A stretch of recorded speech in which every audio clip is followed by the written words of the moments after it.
tal, amigos? Muy buenas noches. Bienvenidos a Frente a los Medios, un espacio para dialogar con diversas voces, académicos, profesionales, actores políticos, sin importar cuáles son las ideologías políticas. Como siempre nos acompaña un grupo de periodistas en representación de los medios públicos. Con nosotros, en esta ocasión, nos acompaña Jacinto Bonilla, de Pública FM, Verónica Rivadeneira, de Agencia Andes, y Erika Astudillo. Está con nosotros en esta ocasión para iniciar este diálogo el doctor Pablo Dávalos, académico universitario, para conversar sobre la situación real, la situación económica de nuestro país. Doctor, bienvenido. Muchísimas gracias por acompañarnos aquí en Frente a los Medios. Muchas gracias, muy contento de estar aquí y de compartir este espacio con todas las personas que asimismo comparten con nosotros esta importante posibilidad de comunicarnos. Doctor, el Contralor Pablo Celi presentó a los 11 integrantes de la Veeduría Ciudadana que van a hacer la auditoría sobre la legalidad, sobre las fuentes, también el uso de la deuda pública, tanto la interna como la externa, desde el 1 de enero de 2012 hasta el 24 de mayo de 2017. Quisiera iniciar este diálogo para conocer cuál es la verdadera intención de esta veeduría, hacia dónde quieren llegar, si es político, es realmente técnico. Le pregunto esto porque la mayoría de los integrantes son críticos al exgobierno, son críticos a Rafael Correa. ¿Cuál sería la intención? ¿Llegar hacia tener indicios de responsabilidad del expresidente Rafael Correa? Bienvenido.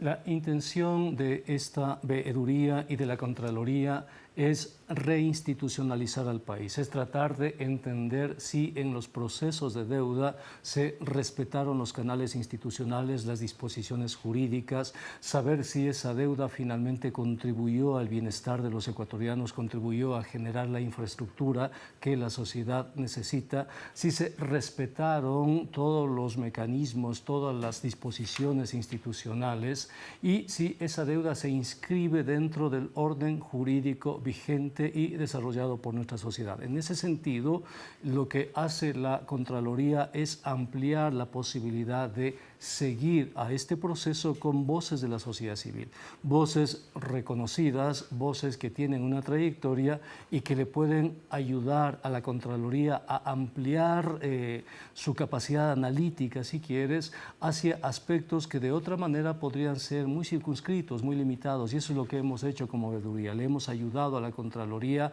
a que aspectos que de pronto no tienen vinculaciones, en virtud de nuestra experiencia, se encuentren, si tú quieres, esos encadenamientos, esas vinculaciones, de tal manera que la Contraloría pueda ejercer de una manera mucho más amplia, mucho más coherente su rol de cuidar los recursos que nos pertenecen a toda la sociedad.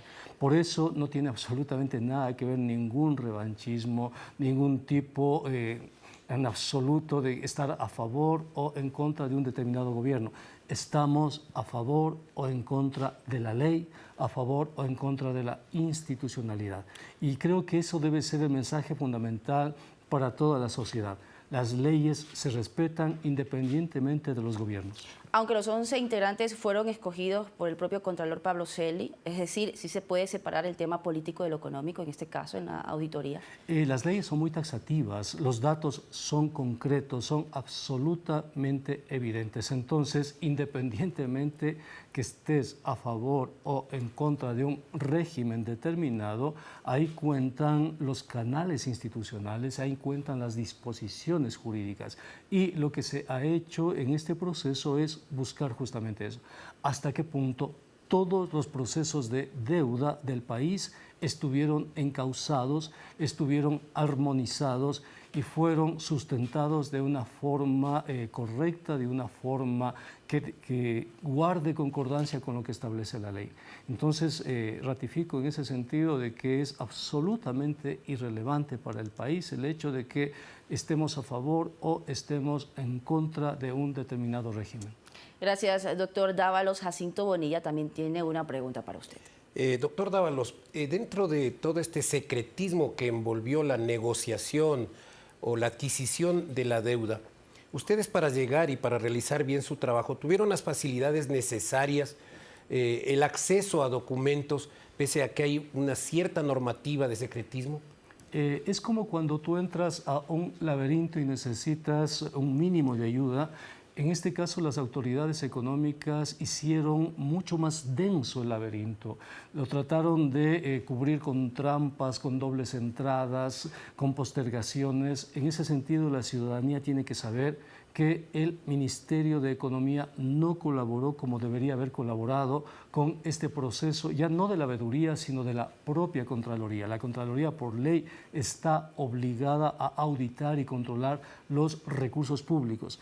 Aquí el Ministerio de Economía y Finanzas utilizó regulaciones emitidas por ellos, básicamente la resolución 001 de abril, la resolución 002 de octubre y la resolución 003 de noviembre del año 2010, todas las tres, ¿no?, para encubrir las operaciones de endeudamiento bajo el velo del secretismo.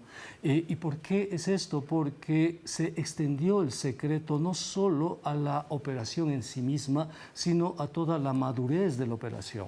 De tal manera que, si bien es cierto que hay que guardar el secreto mientras se emite el bono para evitar que especuladores traten de aprovecharse de esa circunstancia, una vez que se emite eso y se abre la operación ya no es secreta, la operación es conocida.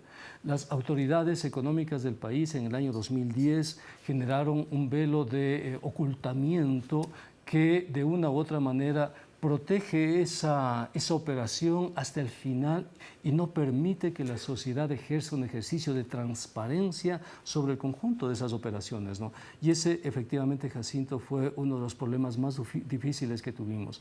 La predisposición del Ministerio y de diferentes autoridades de entorpecer el trabajo de la veeduría y el trabajo de Contraloría. Doctor, sin embargo, esta declaratoria de secreto y reserva se continuó manteniendo durante lo que duró el examen. Es decir, la Contraloría no estaba recibiendo la documentación y la información necesaria prácticamente durante 2 meses. Adicional a esto, el exministro de Finanzas, Carlos de la Torre, pidió 45 días más para entregar el informe. ¿Cuál es su lectura? La Contraloría ha determinado eso como causales, es decir, cuando un funcionario público no entrega información, dilata la entrega de información o no entrega la información completa o simplemente dice que no quiere darla porque se ampara en una resolución, está incumpliendo con la ley. En el informe de Contraloría, los auditores de Contraloría han señalado de forma absolutamente expresa y puntual cuáles habrían sido los causales y cuáles habrían sido los numerales que establecen justamente este entorpecimiento de la ley.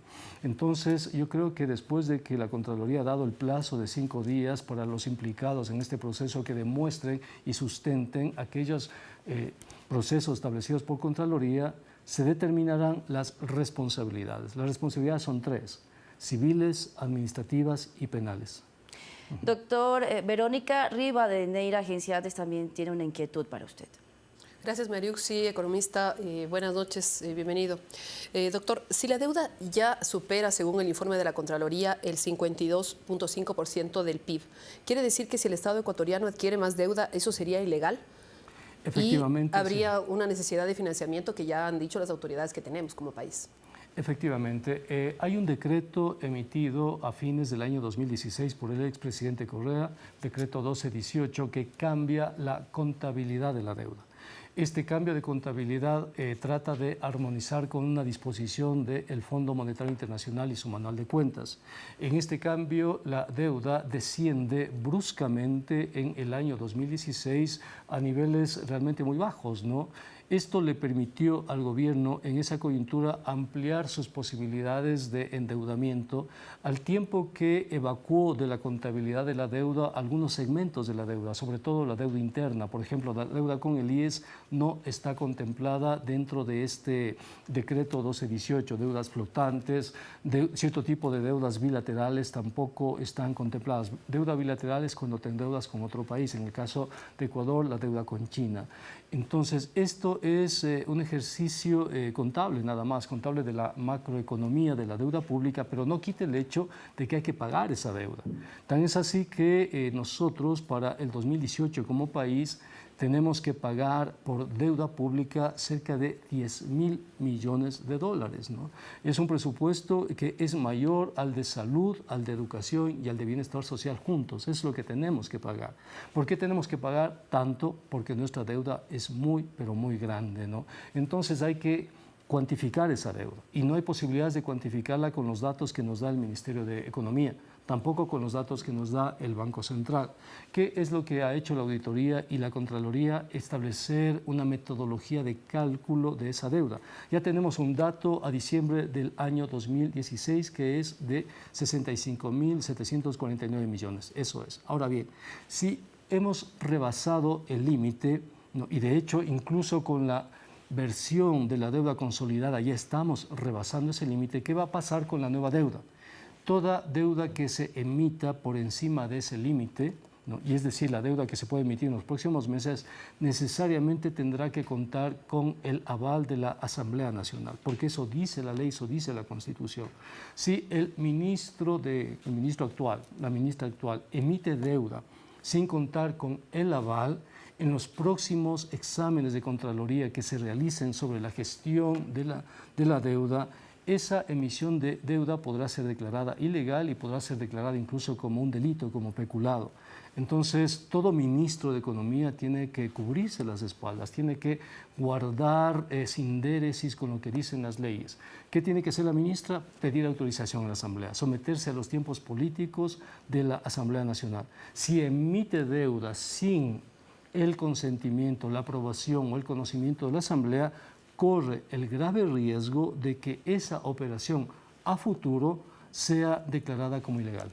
Doctor, pero además este decreto 1218 también conlleva otras aristas. Por ejemplo, no se consideró la deuda interna, no se ha considerado la deuda flotante, las preventas petroleras tampoco fueron consideradas dentro de la deuda. Yo quisiera hacerle una pregunta muy frontal y quisiera una respuesta muy sincera. Es decir, al finalizar esta auditoría, ya con los resultados de los exámenes, ¿qué significa para el país esto? ¿Que la deuda hoy por hoy es irreal? La deuda es un peso fuerte que se expresa en el pago del servicio en la amortización que tiene que hacer el país cada año. Y tenemos que pagar en dólares y eso nos resta la liquidez interna a nivel de la economía del país. La deuda es absolutamente real. Lo que es irreal es el decreto 1218. Es irreal porque trata de encubrir una maniobra con un objetivo eminentemente populista, ¿no? ¿Se puede hablar de manipulación de esta ley? Es manipulación, evidentemente no. ¿Por qué? Porque era mucho más fácil para el gobierno de ese entonces cambiar la regla macrofiscal, utilizar su peso político, utilizar su capacidad de mayoría en la Asamblea Nacional en el año 2016, cambiar la regla macrofiscal, pero el gobierno de ese entonces prefirió emitir un documento. ¿Para qué? Un documento sustentado en un decreto ejecutivo para decirle a la sociedad ecuatoriana que no se preocupen, que la gestión es idónea, que la gestión es transparente, que es eficiente, que el presidente es un economista con mucho reconocimiento y que el problema de la deuda está más que superado y en virtud de eso podemos seguir endeudándonos, ¿no? Y aquí tenemos un dato muy interesante, fíjate tú. La Constitución en su artículo 290 dice que solamente se debe endeudar el país para infraestructura. Eso es lo que dice la Constitución. ¿Y qué tienes tú? Si revisamos los datos, resulta que del año 2014 al año 2015, la infraestructura medida en formación bruta de capital fijo cae de 14.000 millones a 10.000 millones, pero la deuda se duplica de 12.000 millones con que empezó enero del 2014 a cerca de 23.000 millones a diciembre del 2015, ¿no? Se duplica la deuda y cae la infraestructura, pero eso, bueno, esos son los datos. Pero es interesante constatar cómo la autoridad económica transforma los conceptos. Según la autoridad económica, infraestructura es todo. Ellos hablan en una resolución del ministerio, hablan de infraestructura social, infraestructura institucional, infraestructura en capital humano, etc. Abren el concepto de infraestructura de tal forma que ahí puede caber absolutamente todo. Entonces, ¿qué tenemos? Cae la infraestructura medida físicamente como formación bruta de capital fijo, cae, sube la deuda y eso da cuenta de que en realidad la deuda, de al menos de estos últimos años, fue utilizada para cubrir la liquidez del gobierno y su gasto corriente. Doctor Erika Astudillo, periodista de diario El Telégrafo, también tiene una pregunta. Muy buenas noches, economista. Justamente haciendo seguimiento a lo que usted mencionaba, el decreto está y el expresidente Rafael Correa se defiende diciendo que tomó la decisión basada en los manuales del FMI. Sin embargo, Contraloría mismo dijo que se incumplió ciertas partes de este manual. ¿En qué estaría incumpliendo la decisión del manejo de la deuda? Cuando hay emisión de deuda hay canales institucionales, ¿no? Y hay leyes. La deuda está muy regulada por leyes y hay que cumplir con esas leyes. Si no se cumplen con esas leyes, entonces ahí hay observaciones por parte de Contraloría y esas observaciones pueden dar lugar a responsabilidades. La Contraloría le ha pedido al Ministerio y le ha dicho, bien, ustedes hicieron una emisión de deuda, está bien, tenos el contrato pues de esa emisión de deuda. El Ministerio ha dicho, no tengo el contrato. La Contraloría ha insistido y ha buscado, por decirte, un contrato, ¿no? Entonces, cuando le presentan el contrato, la Contraloría dice, mira, en ese contrato tú tenías responsabilidades. Por ejemplo, los contratos con China y los contratos con el ISPC. Decía dentro del contrato que había que establecer una oficina conjunta para el manejo de recursos, había que establecer tiempos, cronogramas, informes y demás. La Contraloría le dice, por favor, presenten la oficina, los tiempos, los cronogramas, los informes. El Ministerio de Economía dice, no los tengo, no hay. Entonces, más allá de cualquier determinación de lo que diga el decreto 1218, hay que cumplir estrictamente con lo establecido en los contratos. Y si hay contratos de deuda que establecen responsabilidades, hay que cumplirlas. Por ejemplo, el Ministerio dice, yo para establecer este contrato pedí el criterio de Procuraduría. Se le pregunta a la Procuraduría y se le dice, por favor, denos la copia de ese criterio. Y Procuraduría dice, nunca me pidieron el criterio. Por ejemplo, el equipo de Contraloría va al Ministerio y dice, necesitamos las copias certificadas de los procesos de endeudamiento. No se le entregan, y cuando se le entregan copias simples no certificadas. ¿Qué hace el informe? Dice el Contralor y dicen los auditores, nos entregaron copias no certificadas y no tuvimos acceso a los documentos, a los contratos y demás.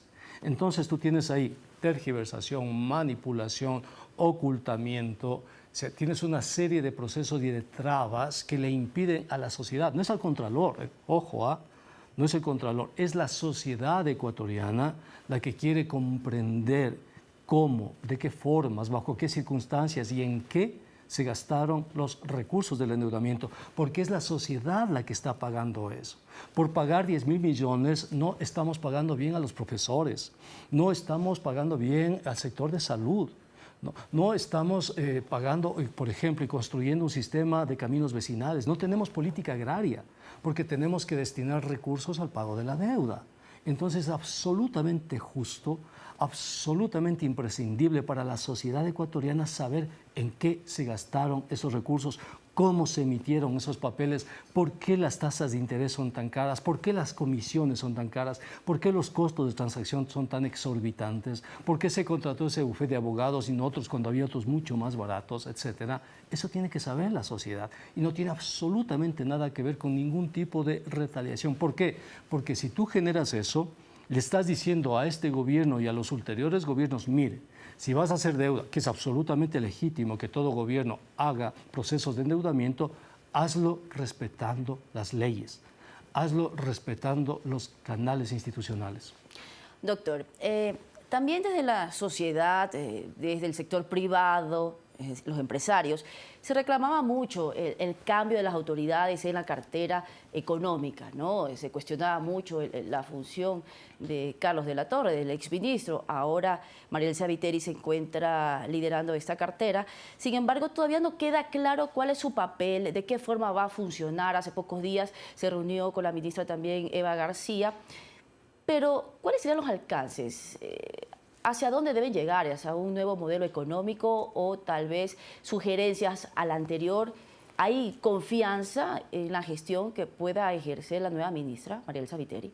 Mira, nosotros hablamos con el presidente de la República como Foro de Economía Alternativa y Heterodoxa y le entregamos un conjunto de 46 medidas económicas de corto plazo que evitarían el ajuste macrofiscal, que le posibilitarían tener un plan de liquidez al gobierno, que posibilitarían crear marcos institucionales potentes y que necesitamos. Por ejemplo, le estamos proponiendo la creación de un banco de exportaciones e importaciones, ¿no?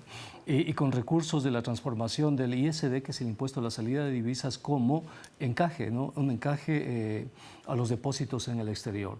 Es decir, el presidente tiene en su mesa de trabajo una propuesta de política económica. Además, es una propuesta económica sustentada con mucho material académico, incluso modelos matemáticos que sustentan eso. Pero más allá de eso, el presidente decide entregar la conducción económica a un personaje que no genera confianza a la sociedad ecuatoriana. Se refiere a la ministra Mariela Sabiteri. Me refiero a la ministra María Sabiteri. ¿Por qué no genera confianza? Porque la sociedad ecuatoriana este momento resiente mucho el periodo anterior, ¿no? Hay mucha información que este momento está circulando que a la sociedad ecuatoriana le están haciendo ver de otra manera al gobierno anterior. Y el momento en que la sociedad ecuatoriana ve de otra manera al gobierno anterior, ¿no? Empieza, si no a resentirse, empieza a alejarse, empieza de una u otra manera a establecer una distancia crítica, pues.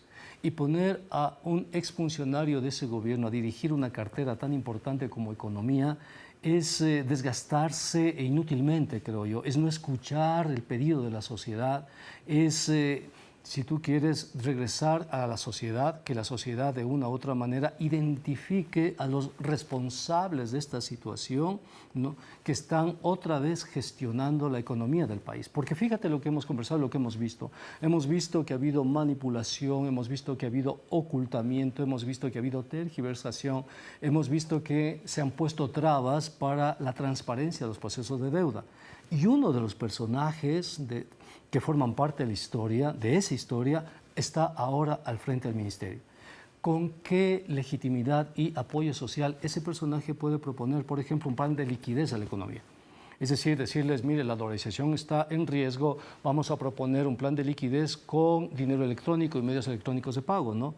Entonces, empresarios, bancos, ciudadanos, hogares le van a decir, no gracias, o sea, no gracias. Porque usted ya declaró el default, ¿no? En el año 2009-2010. Usted estuvo vinculada con la conducción de sectores estratégicos en ese entonces con el ex vicepresidente, era ministro de ese entonces, Glass, ¿no? Usted fue ministra de Rafael Correa, un personaje que está siendo muy cuestionado.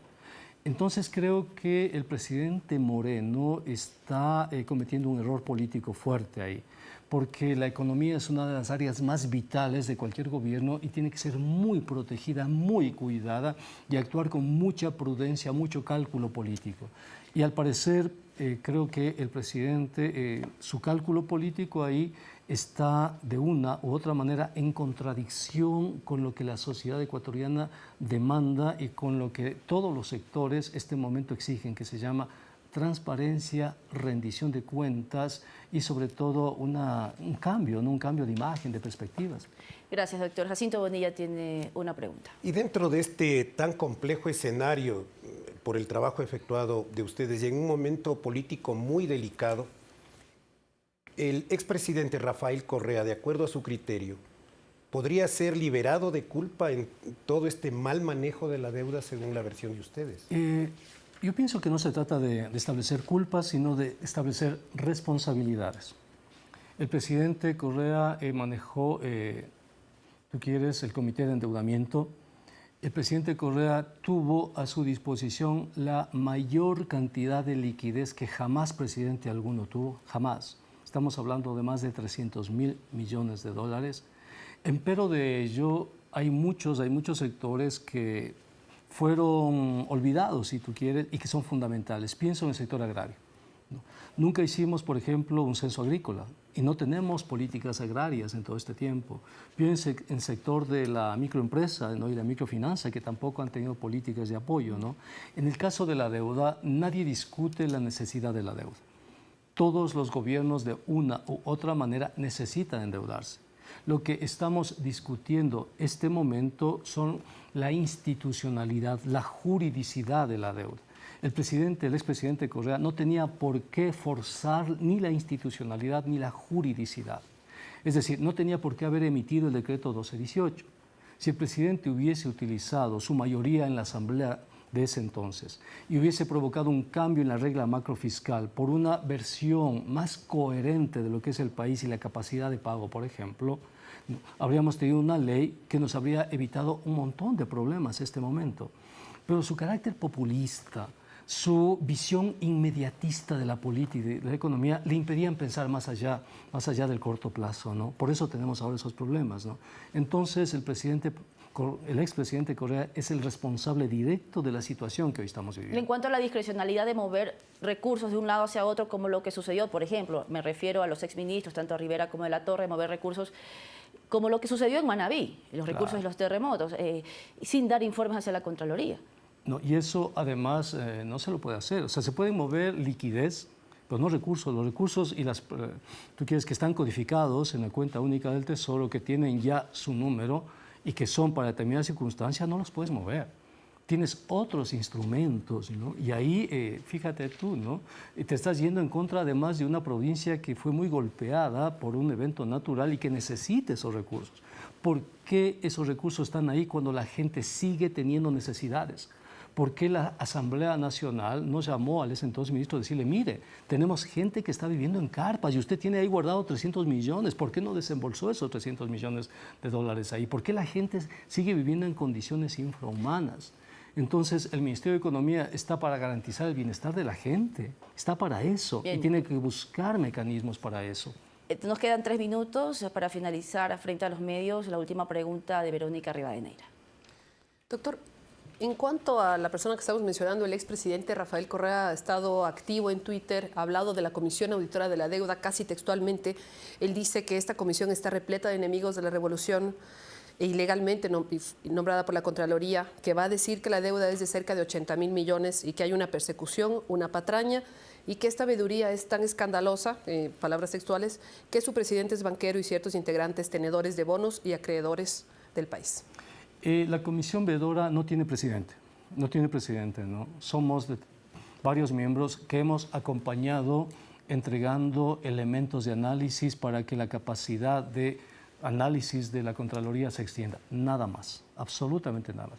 Quien hizo la auditoría de la deuda, quien llevó adelante la vigilancia, el control de todos los documentos fue la Contraloría, no fuimos nosotros. 1, 2. No se puede deslegitimar a una instancia para legitimarse a sí mismo. Eso no es ético, no es moral. Es decir, yo no puedo decir, yo hice tal, pero tú, en cambio, hiciste A, B, C y D. La sociedad tiene que salir de eso. Lo que estamos en este momento es cuidando la democracia, cuidando la institucionalidad. Y ya no tanto por lo que hizo o dejó de hacer el expresidente Correa y su gobierno, sino por lo que pueden hacer los actuales gobiernos. Le estamos dando un mensaje no a Correa, le estamos dando un mensaje a Lenín Moreno, que es el actual presidente. Le estamos diciendo a Lenín Moreno, mira, tienes que respetar las leyes, tienes que respetar la institucionalidad.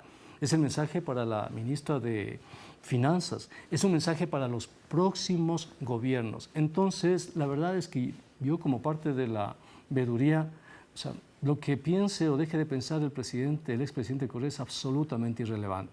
Lo que sí me preocupa a mí es la actual política económica, lo que sí me preocupa a mí es la institucionalidad del país.